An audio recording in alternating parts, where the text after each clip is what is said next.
क्या आप भी शहर की भीड़भाड़ से दूर अपना एक छोटा सा प्लॉट लेकर घर बनाने का सपना देख रहे हैं? क्या आपको भी बिल्डर ने सस्ते प्लॉट का लालच देकर कागजों का बंडल थमा दिया है?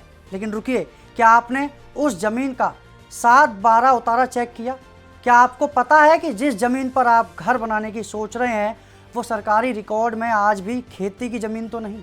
कहीं ऐसा ना हो कि आप प्लॉट खरीदें और बाद में सरकार उसे अवैध बताकर ढहा दे। आज राज टीवी पर हम ज़मीन की खरीद फरोख्त का वो सच बताएंगे जो आपको कोई एजेंट नहीं बताएगा।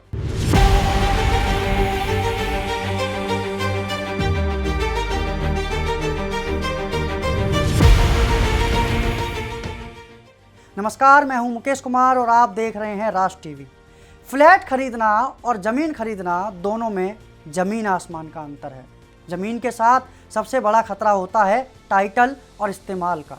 लोग खेती की ज़मीन यानी कि एग्रीकल्चर लैंड को प्लॉट समझकर खरीद लेते हैं और बाद में उन्हें घर बनाने की परमिशन नहीं मिलती।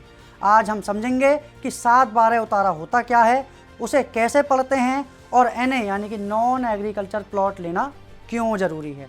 पहली बात, क्या है ये 7/12? ये आपकी ज़मीन का आईना है। इसमें 2 हिस्से होते हैं। 7 नंबर का मतलब है मालिक का हक और 12 नंबर का मतलब है उस ज़मीन पर क्या उगाया जा रहा है या उसका इस्तेमाल क्या हो रहा है। अगर इसमें ऑक्यूपेंट क्लास 2 लिखा है तो समझ लीजिए उस ज़मीन को बेचने के लिए सरकार की इजाज़त चाहिए। हमेशा वर्ग 1 की ज़मीन ही सुरक्षित होती है। दूसरी बात, खेती की ज़मीन बनाम एनए प्लॉट। भारत में कानून है कि आप खेती की ज़मीन पर घर नहीं बना सकते। अगर आपको घर बनाना है तो उस ज़मीन का एनए यानी कि नॉन एग्रीकल्चरल होना ज़रूरी है। अगर बिल्डर कह रहा है कि बाद में एनए करवा देंगे तो उस पर भरोसा बिल्कुल भी ना करें। हमेशा फाइनल एनए और लेआउट सैंक्शनड प्लॉट ही खरीदें। तीसरी बात, फेर फार नकल। दोस्तों, सिर्फ 7/12 देखना काफ़ी नहीं है, आपको फेर फार यानी कि म्यूटेशन रजिस्टर की नकल भी देखनी चाहिए। इससे पता चलता है कि पिछले 30 सालों में ये ज़मीन किस किस के पास रही और इसमें कोई विवाद तो नहीं था। चौथी बात, गुंठेवारी का जाल। आजकल कई लोग गुंठेवारी में प्लॉट बेचते हैं। याद रखिए, कई राज्यों में गुंठेवारी अवैध है या उसे नियमित यानी कि रेगुलराइज कराने में बहुत पापड़ बेलने पड़ते हैं। ऐसी ज़मीन पर बैंक लोन भी नहीं देते।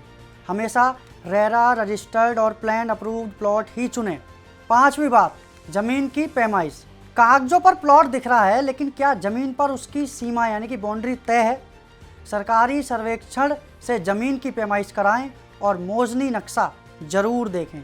दोस्तों, ज़मीन की रजिस्ट्री सिर्फ शुरुआत है। असली जीत तब है जब सरकारी रिकॉर्ड में आपका नाम साफ सुथरे तरीके से चढ़ जाए। सस्ते के चक्कर में पड़कर ऐसी ज़मीन ना लें जो आपकी रातों की नींद उड़ा दे। 7/12 का एक एक शब्द पढ़िए या किसी जानकार वकील से चेक करवाइए, क्योंकि ज़मीन कभी बूढ़ी नहीं होती लेकिन गलत कागज़ आपको बूढ़ा कर सकते हैं। उम्मीद है ज़मीन खरीदने की ये बुनियादी बातें आपको बड़े धोखे से ज़रूर बचाएंगी। इस वीडियो को अपने उन रिश्तेदारों, अपने उन दोस्तों को भेजें जो गांव या शहर के पास निवेश करना चाहते हैं।